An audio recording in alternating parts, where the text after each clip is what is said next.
the person that's not motivated, that can't get off the couch, that doesn't want to do anything. Well, this is the problem. If you've ever scrolled social media and you're like, I don't even know why I'm doing this, it doesn't really feel that good. When you think about dollar, euro, Bitcoin, Ethereum, you think about wins and losses in sport, in life, in relationship, in anything, something in your brain and body has to keep track of that. Did you win? Did you lose? What's a letdown? One of the most important findings in the last few years in neuroscience is that the molecule dopamine is associated with reward.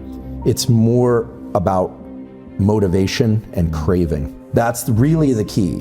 When I say the common currency is dopamine, what I mean is the molecule dopamine, when secreted in the brain, makes us pursue things, build things, create things, makes us want new things that we don't currently already have. It's more accurate really to think about dopamine as driving motivation and craving to go seek rewards. And it's a way of tabulating where we are in our life. Are we doing well or are we doing poorly? And that happens on very short time scales. Like, do you wake up feeling good?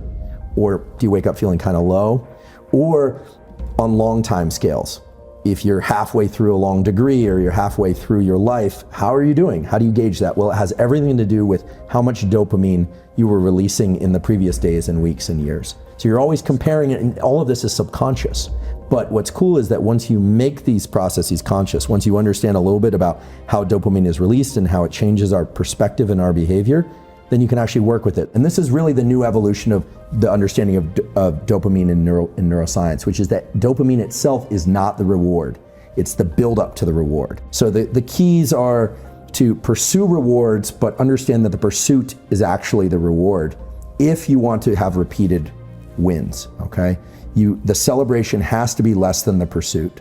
And that's hard for some people to do. If you can start to identify the craving as its own internally released drug, this thing dopamine, that is a source of motivation, then what you realize is that capturing the reward is wonderful, but attaching dopamine to the reward is actually a little bit dangerous. Celebrating the win more than the pursuit, it actually sets you up for failure in the future. And so this gets us right into something called dopamine reward prediction error.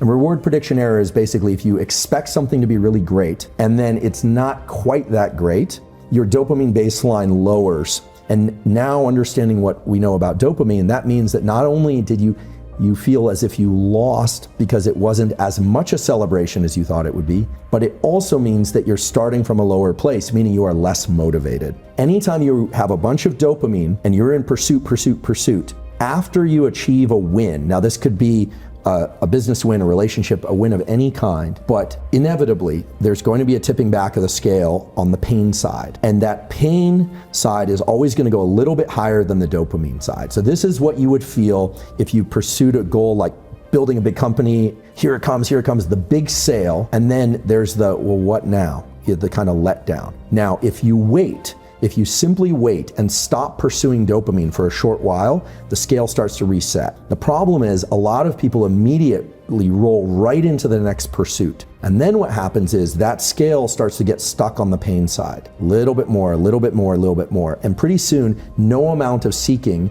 will allow you to experience that craving and motivation. So what does this mean in terms of an actual tool? Well, first of all, if people can do what you do, they're going to be in a much better position in life. Doesn't matter if it's school, sport, relationship, any domain of life. If you can start to register, that craving and that friction and that desire, that almost kind of low level of agitation, sometimes high level of agitation, that is that I'm trying to impose my will on the world in a benevolent way, we hope. That's dopamine. It's working with its close cousin, which is epinephrine, which is adrenaline. They are very close cousins. In fact, dopamine manufactures epinephrine. A lot of people don't know this, but adrenaline is actually made from the molecule dopamine. Okay, so those two are hanging out together. It's like crave and work, crave and work. And then you get the win. And some people allow the big peak in dopamine to be associated with the win. And smart people learn to adjust their celebration internally, right? This is all internal. You could throw the biggest party in the world, but as long as you're kind of laid back and looking at this, not letting yourself get manic crazy, you won't necessarily crash as hard, and pretty soon your system will reset. So that you take the day, you clean up the dishes, you relax, you go, what now? I'm feeling a little low. Well, rather than going out and spiking your dopamine again, just wait. Understand that the scale will reset again. Give yourself a few days where you're gonna feel a little kind of underwhelmed. Things aren't gonna be as interesting. It's gonna be hard to trigger that big release because you just had the peak. Well, if you adjust that, you relax, you understand there's always a little bit of a postpartum depression. We sometimes hear about postpartum depression. That's a clinical thing, but there's always that kind of, today's not as exciting as the previous days. What am I gonna do with my life? But then if you let it start ratcheting up again,